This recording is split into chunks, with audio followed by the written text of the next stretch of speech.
it's respect, and we were kind of mulling over some cool ideas about some things we want to do in the future. And I know one of the things that just a lot of things happening. One is I did link up a little bit again with John Hope Bryant from I think it's called Operation Hope, and I like John a lot, and I've known him for a long time. And so we're gonna do a little bit of partnering with him, and then also Dr. Ken Harris, who runs the Black Business League. Dr. Harris is a great leader. He is no ego. He always says Negroes with egos is a no-go. So it's great to work with people that are collaborative in their spirit. I consider Dr. Harris to be one of the greatest leaders in our country, right there with Brother Nuri Muhammad. And so there's some cool stuff coming. And then also I mentioned to you all that, well, you all had kind of asked me if I would do some sort of conference for those of you that come to economic elevation class in the morning.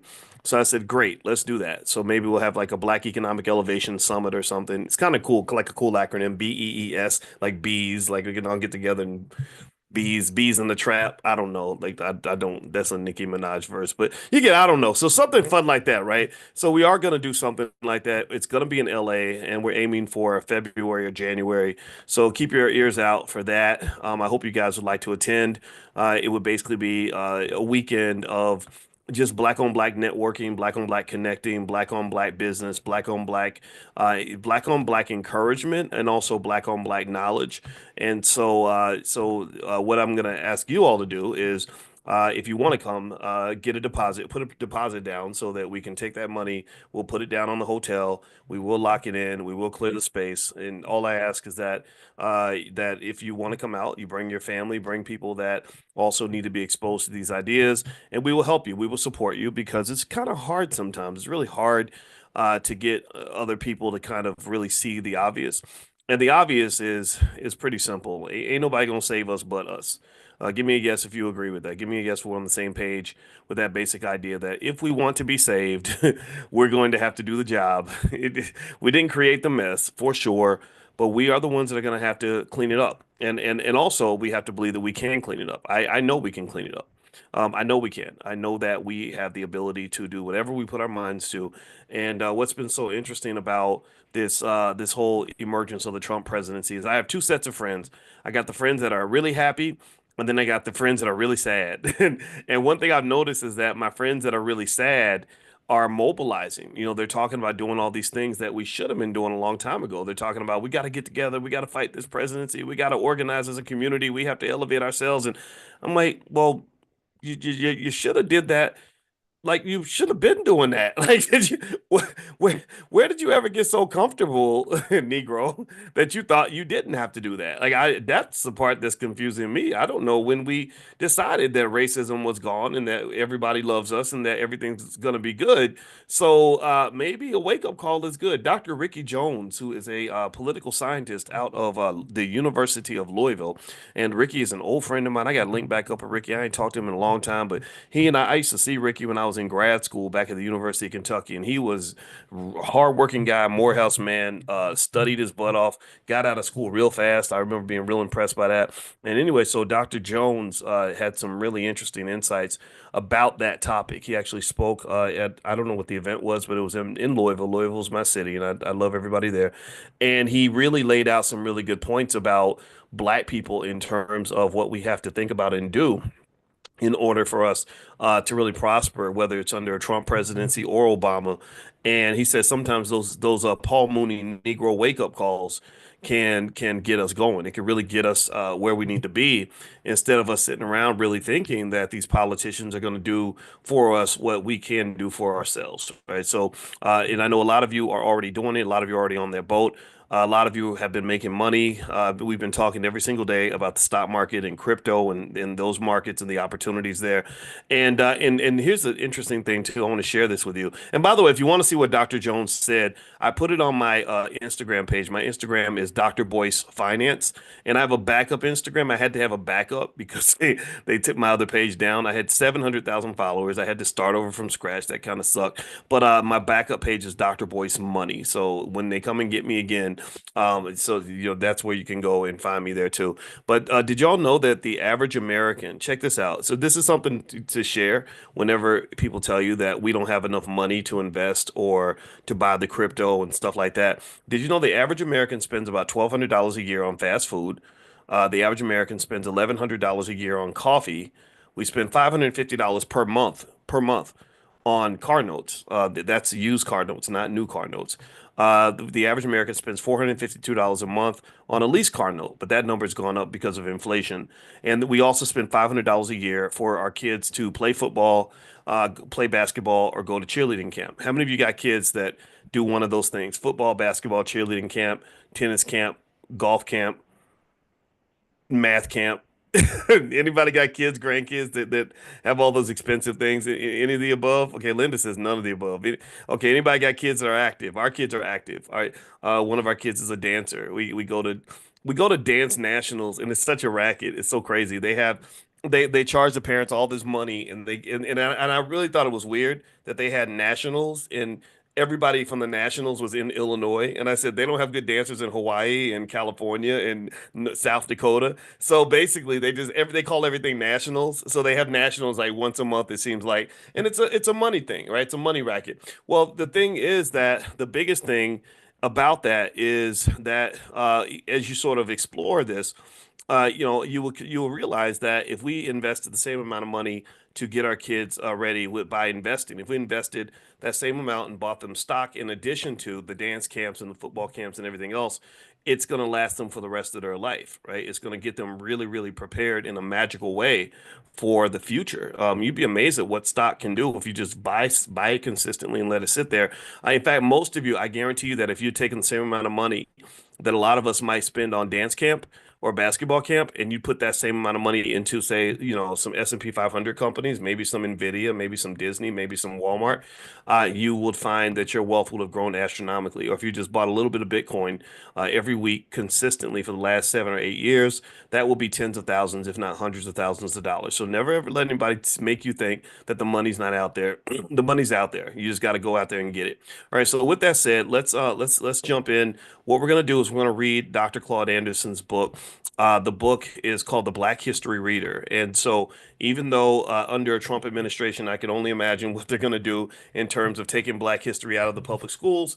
But if you know me, you know that I never needed a white man to read to me anyway. I don't need white people teaching Black history to my kids. I can teach Black history to my kids. I just kind of think that we are going to be the best ones to teach our kids anyway. So honestly, that was not a fight I picked because they teach our kids wrong. If they were teaching them right, they would be coming out of school knowing how to read. They'd have adequate skill. They'd be able to start businesses. They'd be able to make investments. They'd be able to take care of themselves.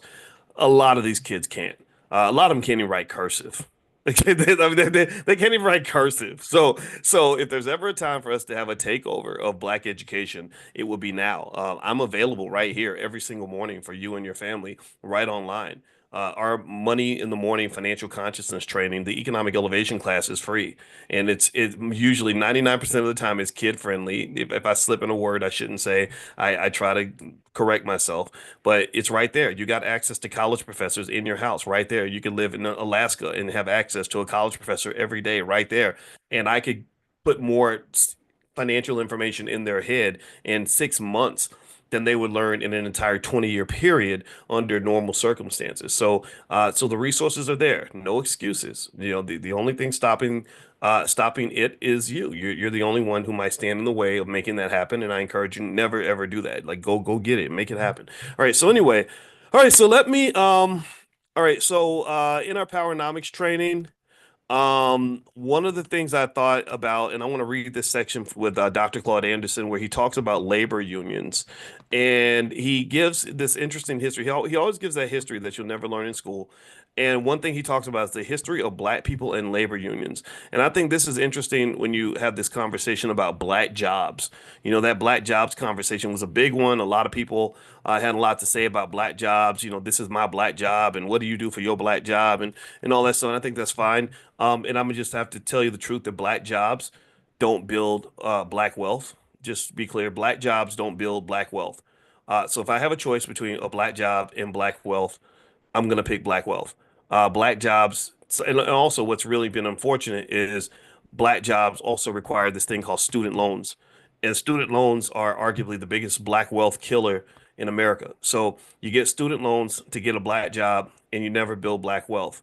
but you do get your black job because they like when you come to work. When you come to work, it makes plenty of money for the people that own the company, and that's one of the reasons why they love black people so much because we love to serve other people. I don't know if we love ourselves as much as we love other people, right? So I'm not telling you that you should be ashamed of your black job.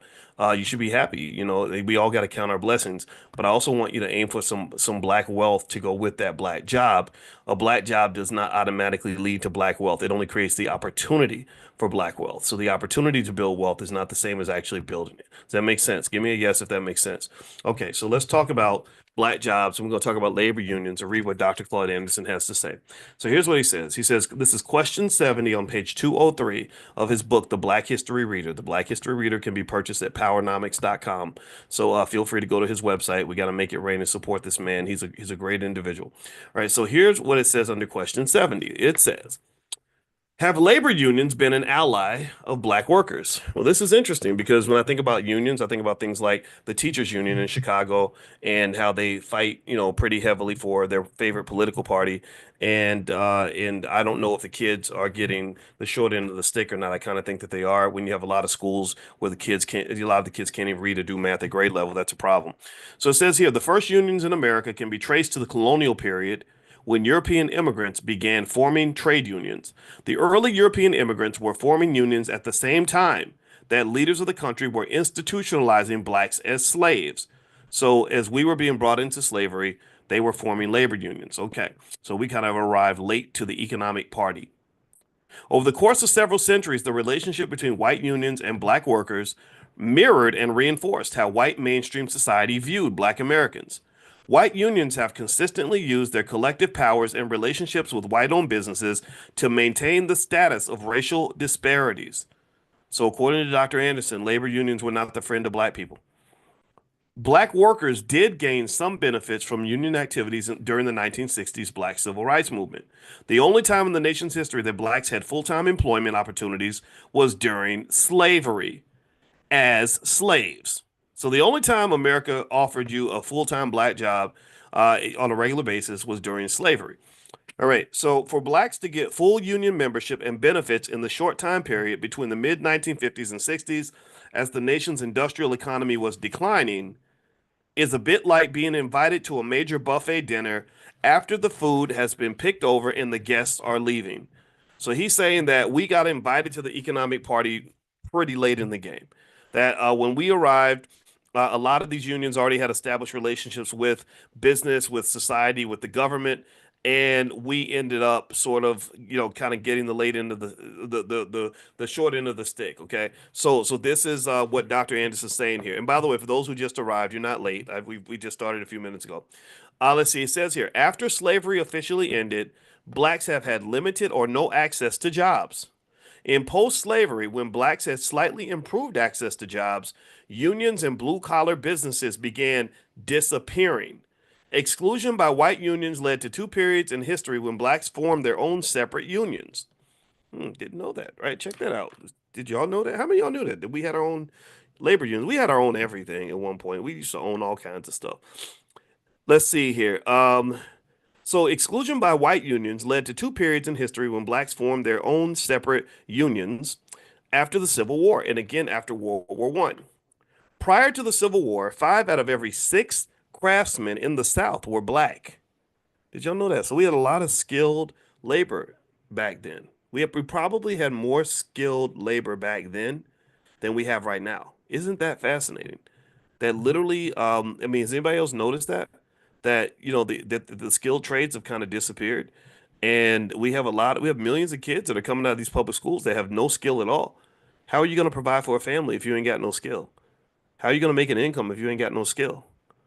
You know, I mean, what are you going to do? You're just going to be a slave in even the minimum wage jobs are kind of being eaten up by people, you know, people that have come from other countries. So what are they going to do with these kids, right? It's very scary.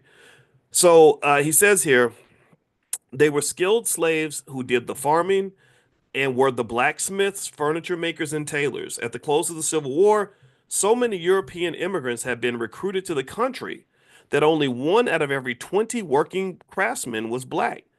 Because Europeans were no longer forced to compete with free labor, their unions began to grow. Blacks offered to join the evolving labor unions but were rejected. White workers pressured unions and employers to drive blacks totally out of skilled jobs. Without union membership, blacks were marginalized and consigned to the dirtiest, harshest work and lowest paying jobs.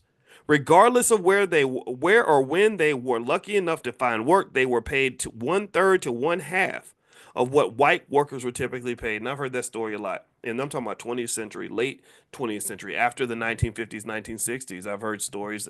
A lot of you may know stories about like that, where there would be really skilled black men, black women who wanted to join a union. Maybe they wanted to be a bricklayer or a welder or something, whatever, and the union did not accept them. And this racism is that northern racism, those industrialized cities, these places that we were led to believe our allies lived. These were our so-called allies who were like, "No, you take my job, I'm gonna kill you." Right? This happened to lots of black folks that came in to skilled trades back in the day. This is what your grandparents went through. Throughout the history of unions, blacks responded to lack of support and actual opposition from white unions by forming their own unions. So they did what we do in the black business school. When you get rejected from the party, you don't cry about it. You don't keep begging somebody to let you into a space that does not belong to you and where you're not wanted. You go build your own. You build your own. The black business school is where we built our own. I went to Syracuse University. It wasn't so great, but it's okay. I'm not even mad at those fools.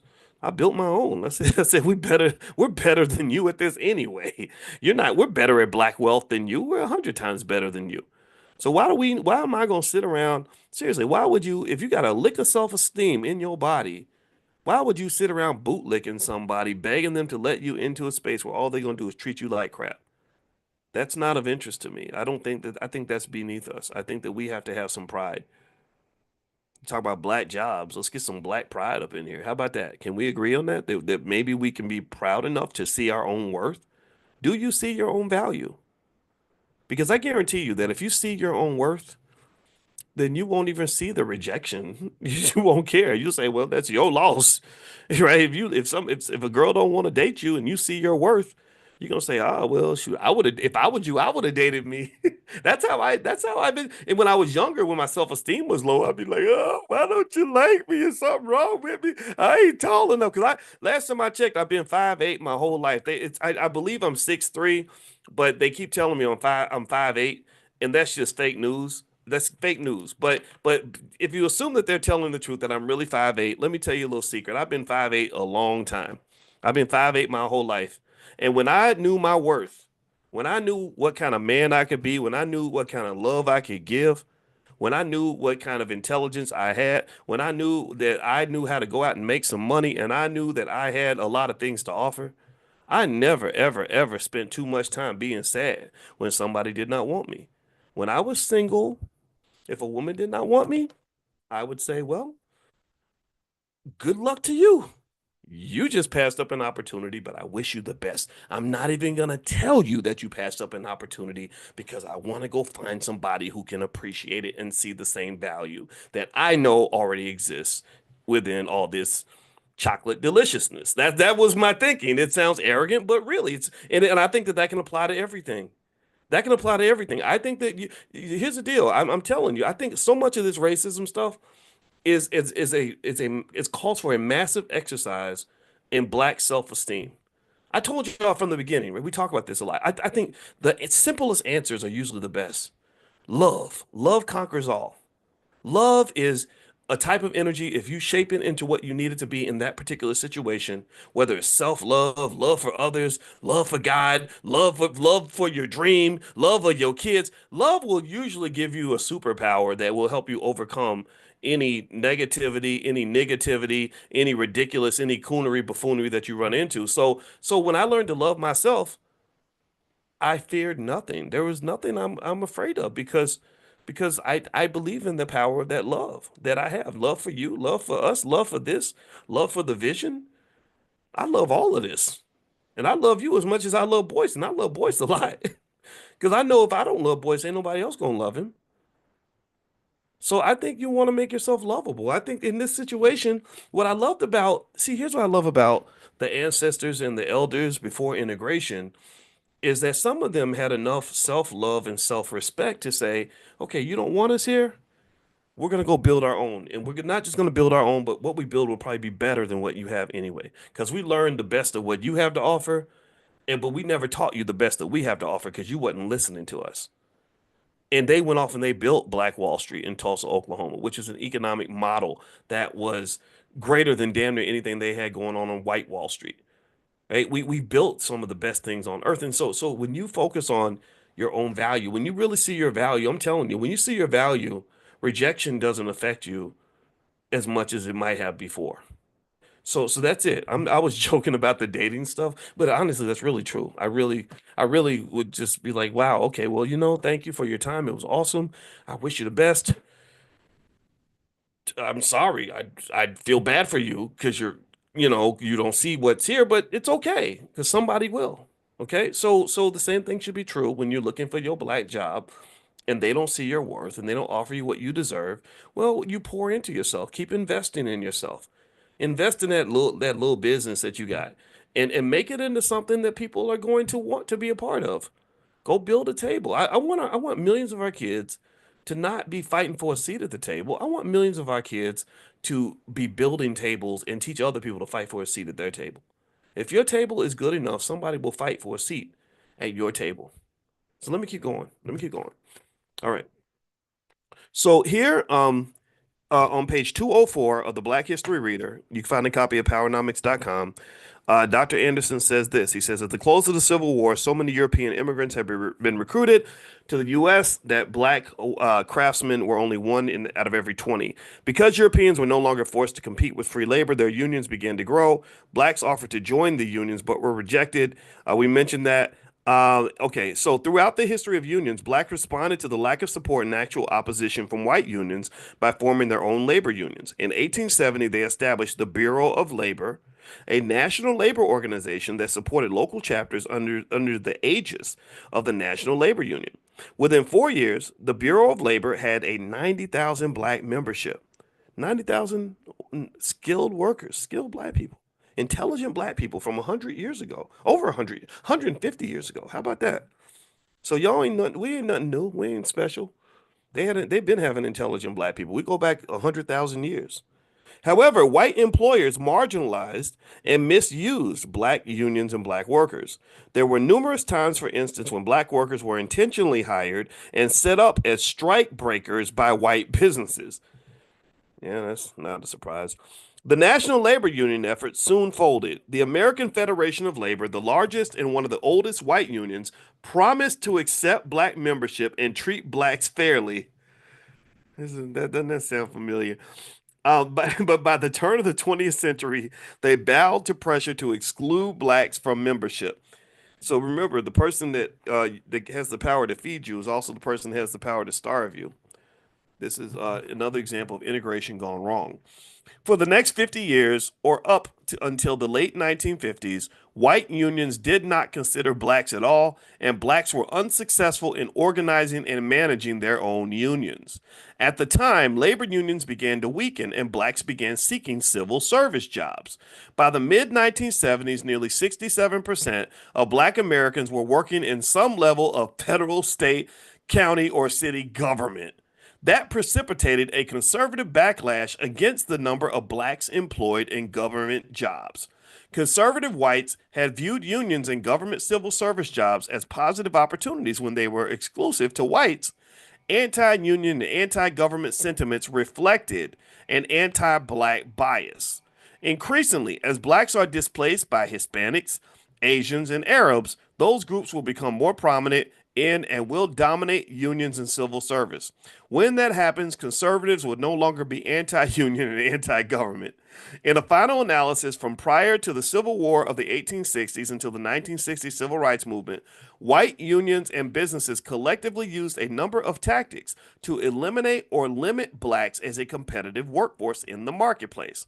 According to Benjamin Quarles, in his book, The Negro in the Making of America, unions used techniques and tactics such as 1. Denying union membership to blacks, 2. Establishing separate local unions, 3. Developing tacit agreements with employers not to hire blacks, 4, establishing seniority rules that impeded promoting blacks.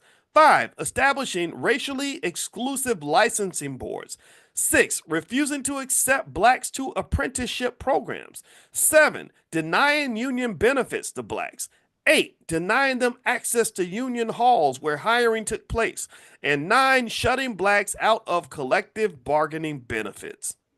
These exclusionary tactics were used in cities, rural areas, and agricultural farms. The bottom line was that unions allied with businesses to impede black socioeconomic advancement, and this alliance was a major reason for the high unemployment rates, structural poverty, low technical skill base, and the inability of blacks to provide for stable families and communities.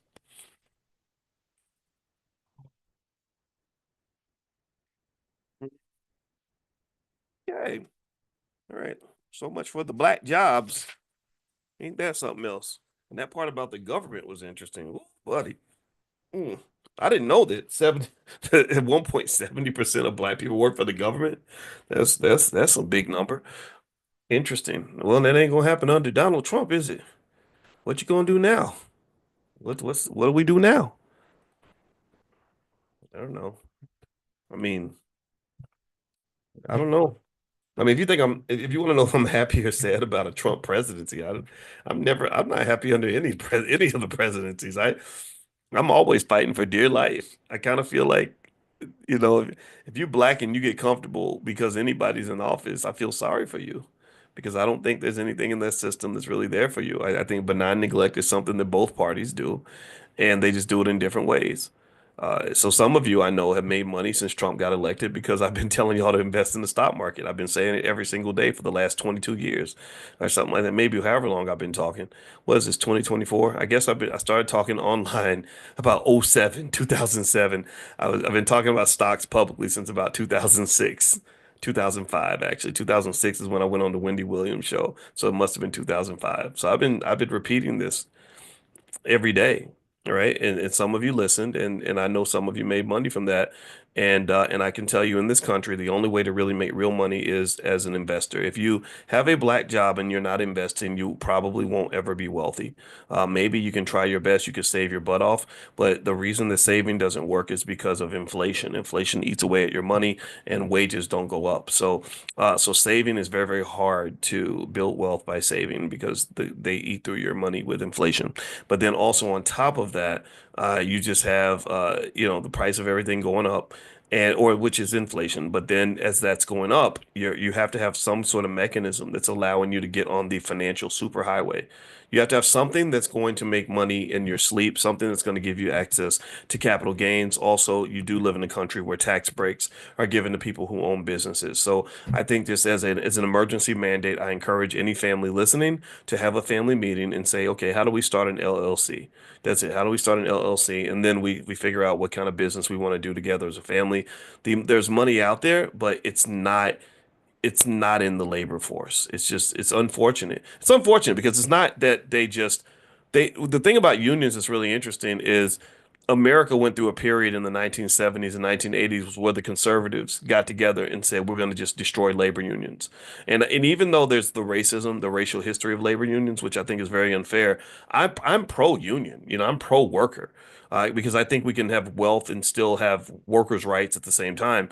The problem is that the wealthy people don't all feel that way. The capitalists feel like labor unions get in the way of their ability to make as much money as possible because people like Milton Friedman at the University of Chicago, basically came up with the bogus idea that the number one goal of the corporate manager should be to maximize wealth of the shareholders. So the reason I think that stock ownership is critically important is because that makes you a shareholder.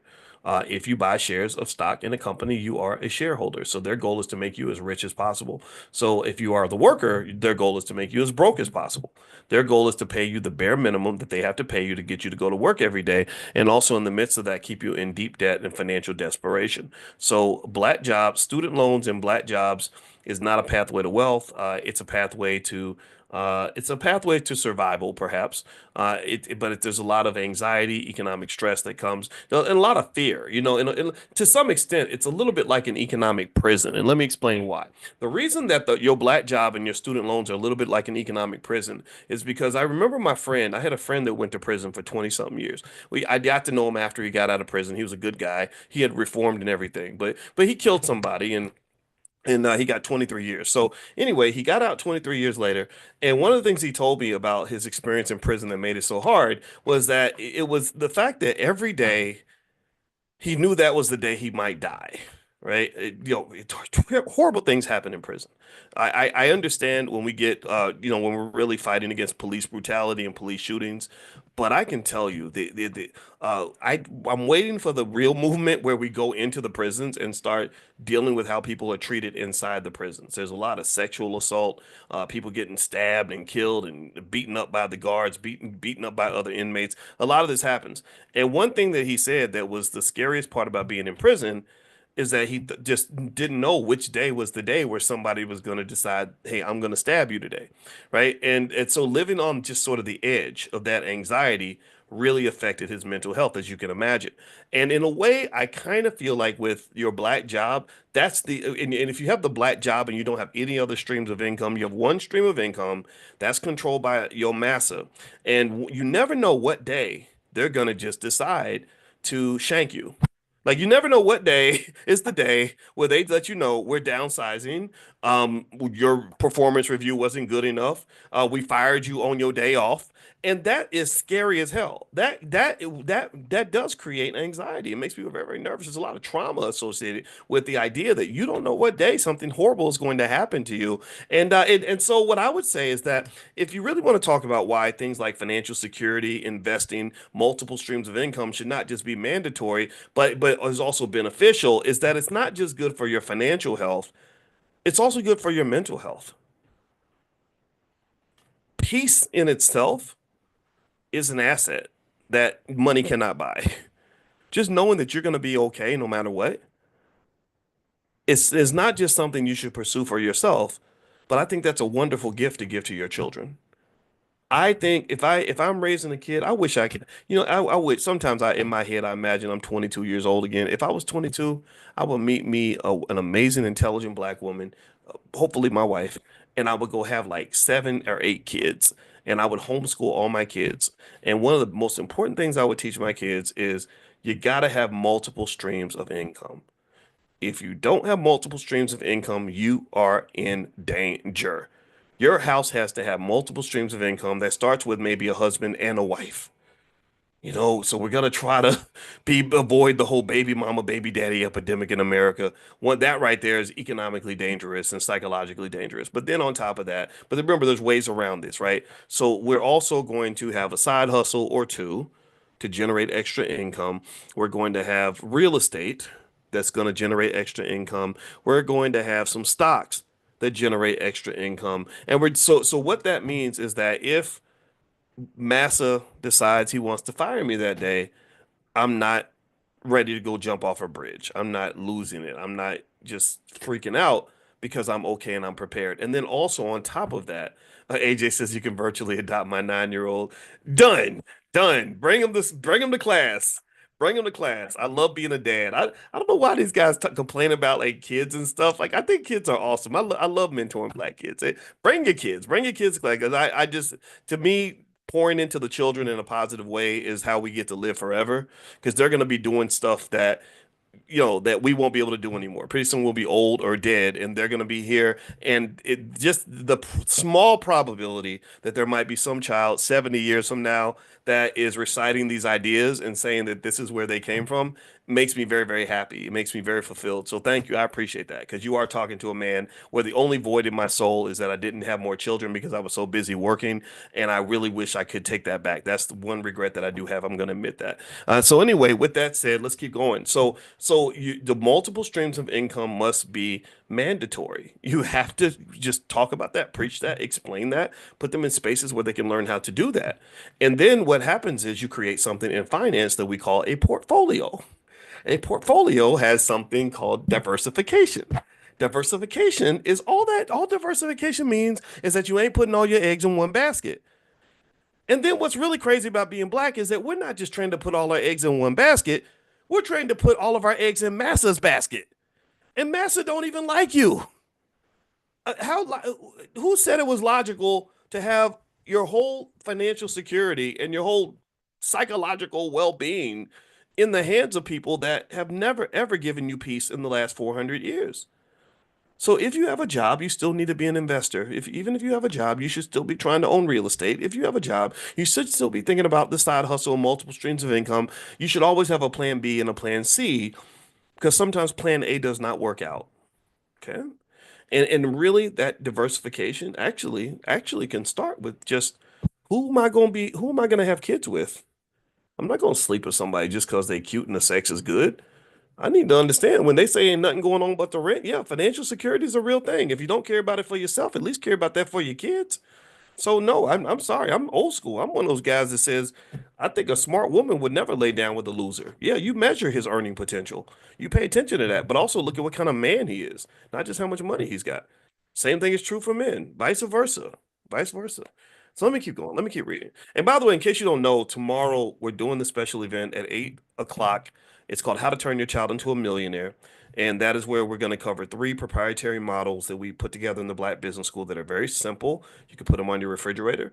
And if your kids memorize these three models, they're going to be on another planet relative to other kids. They're literally not going to have the same problems that a lot of 20 somethings have. So the three models are the KID model, which stands for knowledge, investment, discipline. This is not in any textbook anywhere. This is specifically for the black wealth problem that we've worked on solving for many, many years. The second model is what we call the STURDY model, STERDY. That stands for systems, technology, entrepreneurship, delegation for the youth. And then the third model, sorry about that, is the POISE model, POISE, which stands for producer, owner, investor, saver, entrepreneur. I'm going to break those three things down and I'm going to give you a specific blueprint. You can bring your kids, bring your whole family. This is one price of admission, and all the materials are yours for life. The recording, the slides, everything. So if you want to participate, two things. One, you can if you text morning to the number 87948, I'll send a direct link where you can join that way. So make sure you text morning to the number 87948. And you'll also get invited to Money in the Morning, our economic elevation class that we do every morning. Or two, you can go to kiddieboss.com. That's KIDDIE boss.com. KIDDIE boss.com. Kiddieboss.com. All right. So let me keep reading here. We're reading Dr. Claude Anderson's book, The Black History Reader. We're on question 71. What criteria should Black entrepreneurs use to identify their best business opportunities? So now that we've talked about Black jobs, let's talk about Black ownership. That's fun. One of the most common questions asked by aspiring Black entrepreneurs is, what business do we go into? The answer is a simple, Willie the actor, sorry, the answer is simple. Willie the actor Sutton, an infamous national bank robber, supplied the answer when in the 1950s he was asked why he robbed banks. Sutton answered, because that's where the money is. So he said he robs banks because that's where the money is. That's a great answer because that's what I tell you when you talk about preparing for the economy or training your kids. If you care about money, then go where the money's at. There's money out there. Then there's some places where the money is more abundant than others. There's some places where the money is very scarce. So if you start looking for money by going to places where the money is not located, well, then you're not going to have any money. So financial consciousness, part of that, it means many things, but one aspect of financial consciousness is being conscious and aware of where the money's located so you can know where you need to go. Okay. So Willie Sutton, who apparently was very financially conscious, he may not have been a good person, he was a bank robber, but he was conscious of where the money was. Like Willie Sutton, Black should go into business where the most accessible money is and where they have a distinct competitive advantage. Black Americans have an annual disposable income of over $1 trillion, and it's more than that now. It's now 1.6 trillion, which is a nation within a nation, making them one of the richest nations on earth. There's only about 10 countries on the planet that have more income than the Black community in America. How many of y'all know that? There's only like 10 countries. I mean, we have more money than like Mexico and countries like that, and Saudi Arabia. Did y'all know that? I mean, we have that much money, so we're not broke. Never let anybody tell you that black people are poor. That's fake news. That's just not true. Black Americans have an annual disposable income of over $1 trillion. Ironically, because they do not aggregate those dollars to build group strength, approximately 98% of their total income is spent on non-black owned businesses.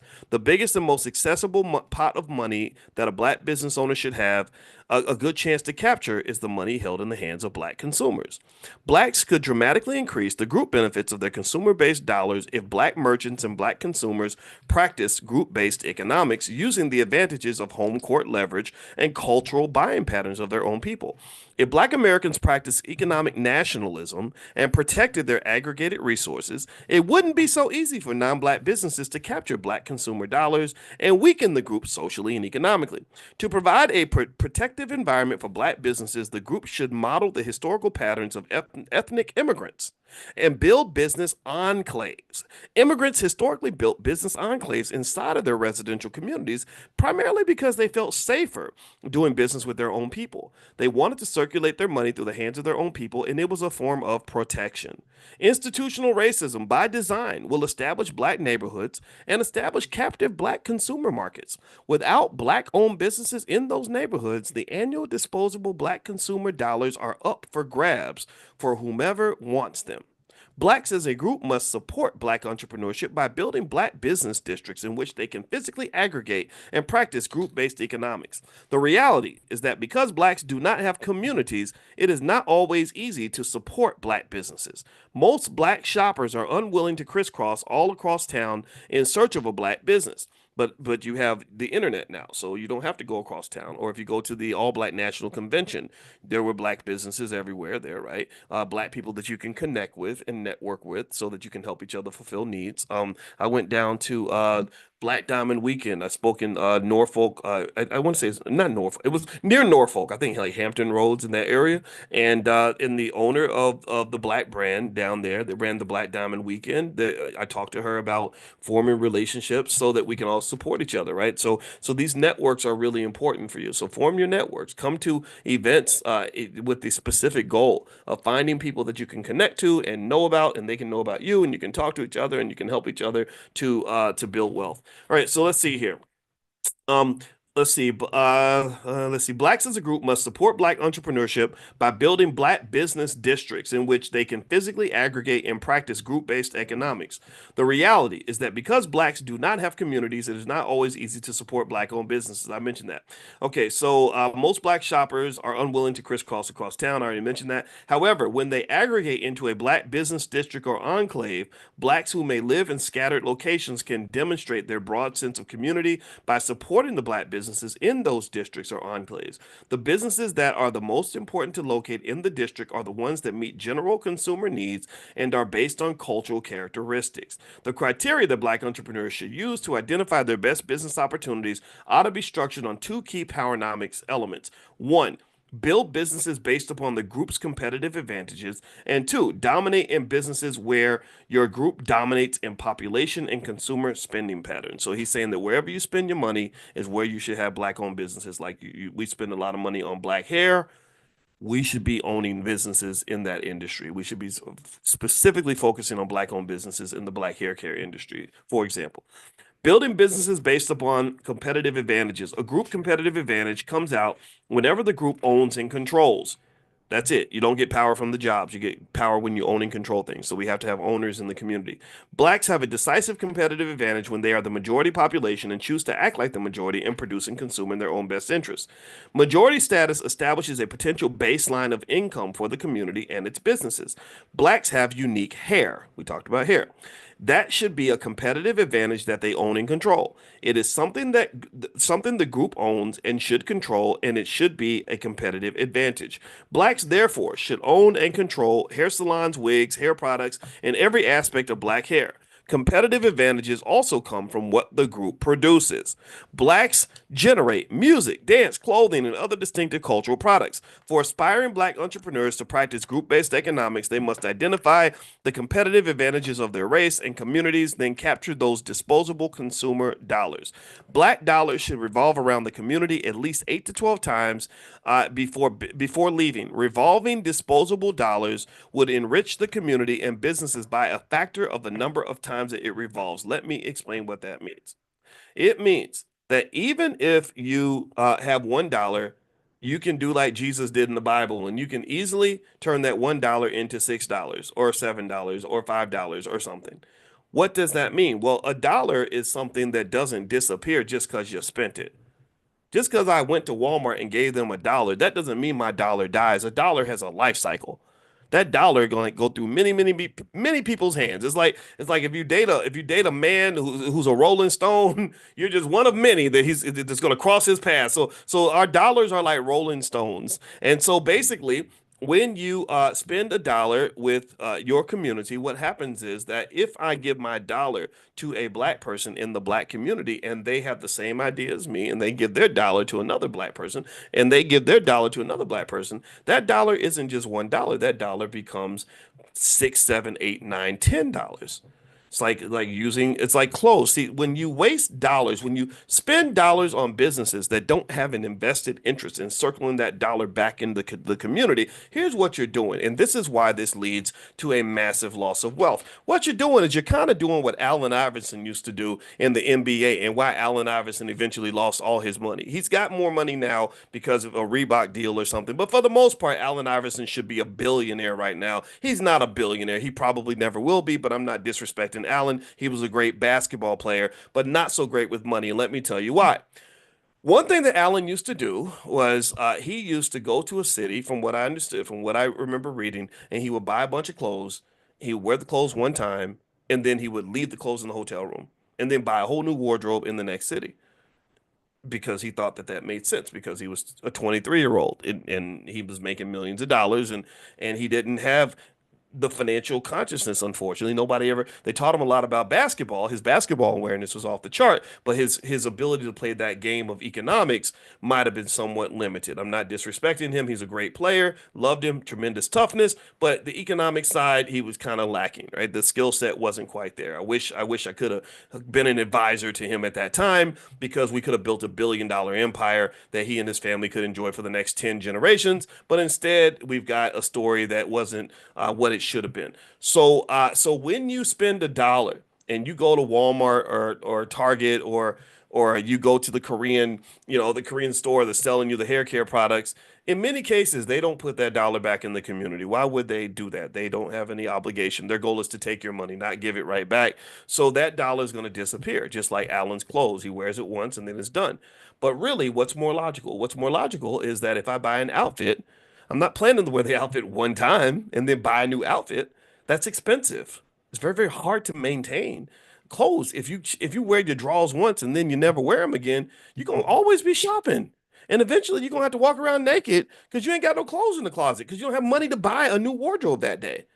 Right? So that's what happens. We take the money, unfortunately, because we're not trained to be financially conscious of where our money's going. That's consciousness. Like, I'm thinking consciously about how I apply my money. I'm thinking about where I want my dollars to go, right? So because the consciousness might not be there, we're just buying into the culture. You ever see the pictures of the guys in the club with the bottles and stuff they're showing off by just making it rain and just throwing money in the air? Who in the hell told you? That's the dumbest shit I've ever seen in my life. Whoever told you that you show your wealth by throwing money away? That's crazy. You show your wealth by keeping your money. Don't show people how much money you're wasting. You show them how much money you're saving, how much money you're investing, how much you're building with that money. Like, that's insanity to me. That is really what some parts of the culture just really did. It kind of made you real stupid. Like, that don't even make no damn sense. And what's really crazy is that there are people who will be impressed by that. Like, oh, look at them, dog. Look at them, they making it rain in the club, yo. What? That makes zero sense at all. There's no wealth builder in the history of the world that I've ever known who thought that that was smart or impressive, to just show how rich you are by how much money you're flushing down the toilet. That's weird. Right? So it's like like Noah Lyles showing you how fast he is by running backward. He didn't run the 100-meter dash backwards. He couldn't have won a gold medal running backwards. He had to run forward to win the gold medal. So you got to run forward. You have to think about what you're going to do with your money. And in consciousness means sometimes you got to stop and think about it and say, what are we really doing here? Like, what is this? Like, does this even make sense? Why did I spend $500 on a bottle of Cristal that they bought at the store for 19.95 or maybe 32 bucks or something? Like that's not logical. It now is it? But see, to do that, you have to be a leader. You have to be thoughtful. You have to value intelligence. This is one of the reasons why I encourage intelligent black people. I like the idea that we're called intelligent black people. I've gotten pushback from it. You know, there was a guy from the NBA that got real mad at me and did about 14 videos saying I was an uppity snob for saying I like intelligent black people, but I do. I don't want you to be a pack of dumbasses and sheep that are going to follow the crowd. And it's in some parts of the culture is not an intelligent culture. If you're a young black man, I want you to make intelligent decisions. If you're a young black woman, I want you to make intelligent decisions. I don't want you following the crowd. Don't follow stupid people. Okay, so let me keep going. Let me keep reading. So Dr. Claude Anderson, he says this in the last part of, and this book is called The Black History Reader. You can get a copy at powernomics.com. I'm on page 208 of the Black History Reader, the last few paragraphs. He says, build around black consumers' needs and spending patterns. Blacks should build businesses around the basic needs of their people, especially in the essential areas of water, food, medicine, healthcare, and energy. These consumer essentials ought to be readily available in every black community in normal times, but especially during hard times or civil disasters. Further, black businesses ought to produce and sell consumer items that blacks spend a disproportionate amount of their disposable income in purchasing. Numerous marketing firms identify the product categories in which blacks dominate as consumers. For instance, music, cosmetics, fad clothing, hair products, and certain foods. When the society provides you with only lemons, you go into the lemonade business. In other words, convert negative group characteristics or conditions into positive business opportunities. Here are two examples of business opportunities based on black domination. Although black Americans are only 12.5% of the national population, they dominate the national prison population, and today are 51% just as they were 150 years ago. Less scary, various levels of government spend billions of dollars annually to purchase food, materials, equipment, and supplies for prisons, such as sheets, blankets, beddings, shoes, and uniforms. The average construction cost for each jail cell is over $8,000 plus $24,000 a year in administrative costs per prisoner. Prison systems spend more than $3 billion per year procuring shaving lotion, soap, and other toiletries for black prisoners. Additional billions are spent on contracts to private corporations to manage prisons and provide health care. Prison work and recreation equipment also represent major business opportunities. Business opportunities built around prisons demonstrate a key principle and criteria for black business development. Dominate in business wherever the group dominates in population and consumer spending patterns. Another example is presented by weed. It's marijuana, but I'm gonna say weed because it's easier to say.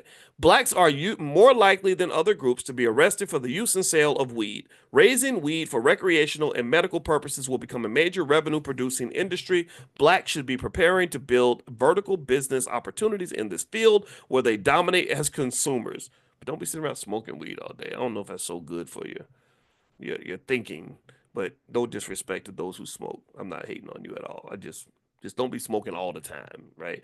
Potential black entrepreneurs must be careful in selecting business opportunities, but should first apply the Powernomics principle of identifying group competitive advantages, consumer patterns, and where possible, build the businesses where there is a physical black business district.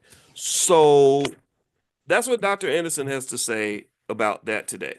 So ultimately, what I see here is this. I think that one agenda item that we can consider is something that says, I'm going to tell you, I say things based on what I believe to be true, and I don't really care a whole lot about what we're already doing.